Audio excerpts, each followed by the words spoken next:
Olha, com base no relatório final ainda da CPI da Covid, um grupo de juristas deve protocolar nesta quarta-feira um novo pedido de impeachment contra o presidente da República, Jair Bolsonaro. Sobre esse assunto, a gente conversa agora com o senador Marcos Rogério, do DEM de Rondônia, que fez parte dessa CPI e inúmeras vezes participou aqui da programação da Jovem Pan. Tudo bem, senador? Obrigado mais uma vez. Bom dia. Tudo bem, bom dia a você, Thiago. Bom dia a todo o time aí da Jovem Pan. Prazer participar.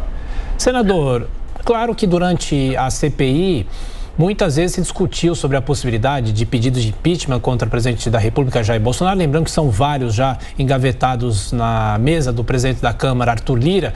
Eu pergunto, o senhor acha que esse é um momento de oportunismo desses juristas? Existem possibilidades desse pedido de impeachment? Que análise o senhor faz dessa movimentação que, apesar de ter todo esse foro jurídico, é uma questão política também? Olha, Thiago, depois do fracasso, né, que se revelou a CPI, que não foi levada a sério por grande parcela da sociedade brasileira, os mesmos atores agora insistem em criar fatos políticos, criar uma situação para gerar desgaste ao presidente da República. Eu acho que as instituições da República não podem se prestar a esse tipo de expediente com um instituto tão importante e de efeitos tão graves como é o instituto do impeachment.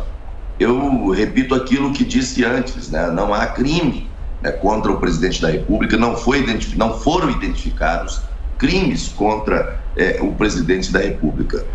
Quanto ao relatório da CPI, que foi apresentado, encaminhado à PGR e a outras instituições mais, ali você tem uma peça com muito conteúdo de narrativas, mas sem nenhuma robustez probatória. Seja com relação a crimes comuns, seja com relação a crimes de responsabilidade, né? Eles estão forçando a mão, estão forçando a barra para gerar um fato de desgaste político ao presidente da República. Não vejo crimes a justificar. Bom, resta esperar os fundamentos desse pedido de impeachment, que não é conhecido ainda, mas com base no relatório da CPI, não vejo elementos. Senador, agora as perguntas dos nossos comentaristas, começando por Amanda Klein. Senador, bom dia. Eu acho que é praticamente consenso que há muito pouco, que o cenário político, obviamente, não é favorável à sequência de um processo de impeachment nessa altura, faltando um ano para o presidente Bolsonaro concluir o mandato e ainda com uma base aliada a seu favor. Agora, senador, eu gostaria de perguntar ao senhor sobre o futuro, sobre 2022. Como é que o senhor vê as peças desse tabuleiro eleitoral se movimentando, a participação do seu partido, União Brasil, que já vem estreitando relações, aponta aí para um diálogo com o ex-juiz Sérgio Moro, a entrada dele na campanha, tentando dividir o eleitorado bolsonarista e já despontando com 2 dígitos nas pesquisas. O senhor acha que ele tem um teto muito baixo, como disseminam os bolsonaristas, de 15%, ou pode crescer além disso? E os outros, Lula, o ex-presidente Lula, Bolsonaro, enfim, como é que o senhor enxerga esse cenário mais amplo para 2022? Amanda, primeiro em relação a essa questão do esforço desse grupo na criação desse processo de impeachment, né, eles que não quiseram investigar a corrupção para valer sobre nada do que aconteceu no Brasil, focaram apenas no embate político, querem agora forçar a mão em cima disso. Com relação ao cenário político, eu vejo que há uma polarização muito clara. Nós temos uma polarização no Brasil. Você tem o presidente Bolsonaro liderando, né, um lado dessa polarização e o ex-presidente Lula de outro, né? Se vai ou não haver aqui uma terceira via, né, com chance real de crescimento e de consolidação da sua liderança, só o tempo vai dizer. Mas, nesse momento, eu não vejo muita margem para isso, né? O ex-ministro Sérgio Moro tem pontuado nas pesquisas, é natural que pontue nas pesquisas, mas eu não vejo um cenário onde possa romper, né, essas 2 bolhas, seja do lado da esquerda ou do lado da direita, para surgir um terceiro nome para essa polarização. Acho que o processo, que o jogo eleitoral, ele fica aí nesse duelo, né, do atual presidente Bolsonaro, com o ex-presidente da República. Mas previsões nesse cenário aí, né, mais assertiva, só com o passar do tempo. Senador, pergunta agora de Miguel Daúde. Senador, bom dia. Esse pedido de impeachment se junta aos outros 130 já existentes. A gente sabe que neste pedido existem 9 crimes que tentam imputar ao presidente, sendo que parte desses crimes já vem sendo investigado pela Justiça. O senhor acha que, tirando a questão política, como a Amanda colocou muito bem, quer dizer, hoje não existe nenhum ambiente político para que esse pedido de impeachment prospere, com relação às investigações que o senhor acompanhou muito bem, a gente sabe e não chegou a ver nenhuma prova robusta a respeito desses crimes. O senhor acha que essas investigações, precisamente, que estão ocorrendo, e parte desses crimes que o presidente vem sendo acusado, podem ter um avanço? Olha, eu não acredito na hipótese de avanço, primeiro em razão do ambiente político, né? Qualquer processo de impeachment, né, você tem que contar com um ambiente político, né, propício a isso. Às vezes os elementos, né, que robustecem a construção da peça acusatória nem são tão consistentes. Tem elementos, mas não são consistentes. Mas você tendo um ambiente político, né, ele avança. Nesse caso, você não tem nem uma coisa e nem outra. Você não tem robustez probatória, porque você tem que levar em consideração o que diz lá a 1079, né, a lei que trata do impeachment, e quais são, né, os pontos que devem ser levados em consideração para a imputação do crime de responsabilidade. Do que foi apurado no âmbito da CPI, não há nenhum elemento de prova a encaminhar qualquer parecer, qualquer recomendação jurídica no sentido de imputar crime de responsabilidade. Estão lá todos eles capitulados, né? Atentar contra a existência da União, contra os poderes da República, contra os direitos políticos, individuais, sociais, né? Contra a probidade da administração, contra a lei orçamentária, enfim, os elementos, né? Os pontos de ataque, né, pela via do processo de impeachment não estão apresentados até esse momento. Então eu não acredito que essa proposta de impeachment, esse pedido de impeachment avance, primeiro, porque não há crime, e segundo, que não há ambiente político para fazer avançar. Repito, eu acho que as instituições da República não devem lançar mão de um expediente como esse, especialmente no momento em que o Brasil está vivendo, apenas em razão do jogo pré-eleitoral. Isso é muito ruim para o país, é muito ruim para a democracia, é muito ruim até para o jogo eleitoral de 2022. Senador Marcos Rogério, agora a pergunta de Brasília, José Maria Trindade.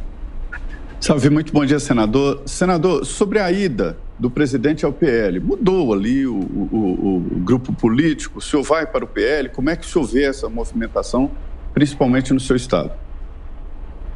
Zé Maria Trindade, a Amanda até provocou um pouquinho ali em relação à União Brasil, eu não entrei no assunto e você volta agora. Eu estou em tratativas, eu tenho inclusive, estou aqui, anunciando nesse momento, tenho uma reunião hoje, né, com o presidente do PL, com o presidente Valdemar, vou conversar sobre esse assunto, já conversei com o nosso grupo político no estado de Rondônia, e a tendência natural é que eu acompanhe, né, o presidente no PL, em razão do ambiente da política. Eu não tenho condições de estar no outro partido que, de repente, tenha um encaminhamento do jogo eleitoral diferente, eu tendo as vinculações que tenho. Oi, senador Marcos Rogério, conversando conosco aqui no nosso Jornal da Manhã. Agora sim, senador, pode continuar. Essa escolha meio que já está pavimentada. Kalina? Bom, senador, ainda sobre o pedido aí da CPI, do impeachment ao presidente Jair Bolsonaro, a gente inclusive deu agora há pouco aqui no Jornal da Manhã que a Conitec, que é um órgão oficial do SUS, aprovou um documento que não recomenda o uso do kit Covid em pacientes ambulatoriais. E a gente sabe que durante toda a pandemia o presidente Jair Bolsonaro defendeu o uso de medicamentos para o tratamento precoce, o tal kit Covid. O senhor não acredita que essa decisão agora da Conitec não fortalece um pouco mais esse pedido de impeachment referente à conduta do presidente aí em frente à pandemia? Bom, primeiro que eu não vejo nessa decisão a criminalização da indicação do uso do medicamento.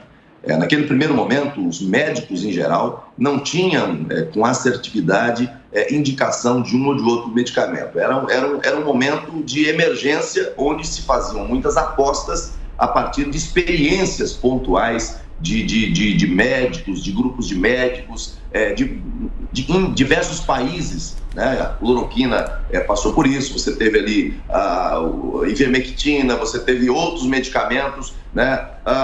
E que, ao final, acabou se fazendo a recomendação de não uso desses medicamentos. A Organização Mundial da Saúde e outras instituições fizeram isso. Mas daí a você criminalizar alguém que tenha, em razão de orientação médica, recomendado esse medicamento, é ir longe demais, né? Você teria que criminalizar aí todo o profissional, né, que fez essa indicação. Eu acho que esse foi um grande erro da CPI, apostar na criminalização do ato médico em razão de uma opinião exercida, manifestada pelo presidente da República. Obviamente que o presidente da República não tirou da carteira uma cartela de medicamento A ou B e disse, olha, esse medicamento aqui é o medicamento que vai curar, né, a Covid, que vai curar o outro problema. Obviamente que isso foi fruto, né, justamente de manifestações médicas naquele momento, né? O presidente da República, como outro brasileiro, tem opiniões. Obviamente que numa situação como essa, a cautela ela é recomendável. E penso que a partir do momento em que houve aí, né, as manifestações mais contundentes com relação a esse medicamento, o próprio presidente acabou evitando um pouco de falar, de fazer essa defesa tão enfática. Mas levar isso à condição de crime, repito, é forçar a mão, é forçar a barra. Veja você que mesmo depois de todas as pesquisas, ainda temos médicos Brasil afora, médicos que ainda recomendam o uso desse medicamento dentro do protocolo off-label. Então não dá para fazer a criminalização, não dá para fazer aqui afirmações taxativas com relação a isso. Não há ainda medicamentos com eficiência comprovada para o combate à Covid-19, infelizmente. Senador, rapidamente para a gente fechar, antes mesmo da CPI da Covid, o Senado já tinha uma comissão temporária para avaliar a questão do coronavírus e depois de meses essa comissão deve ser encerrada nessa semana ainda com a votação do relatório. A senhora acha que uma comissão como essa, que não tem os mesmos poderes, entre aspas, da CPI, pode dar algum tipo de resultado? Foi mais um posicionamento inicial lá do Senado antes da CPI? Olha, Thiago, eu acho que é uma comissão que tem um caráter mais político, né, opinativo do que qualquer outra coisa, porque ela não tem poder finalístico em si mesma, né, mas ela acabou orientando, de certa forma, né, as pautas do plenário do Senado Federal. Então, nesse aspecto, eu acho que ela foi importante. Ela contribuiu com a votação de temas prioritários no ambiente do Senado Federal. Sempre que tem temas relevantes e temas de maior urgência, né, o parlamento adota esse tipo de expediente, essas comissões temporárias. Eu acho que ela cumpriu o seu papel, mas não dá para você esperar num relatório de uma comissão como essa qualquer afirmação mais taxativa, porque é um órgão opinativo, onde o presidente do Senado, onde os próprios senadores acabam se orientando muito por aquilo que sai dali. Senador Marcos Rogério, do DEM de Rondônia, obrigado mais uma vez, bom trabalho, até a próxima. Obrigado a você, Thiago, e a todo o time da Jovem Pan.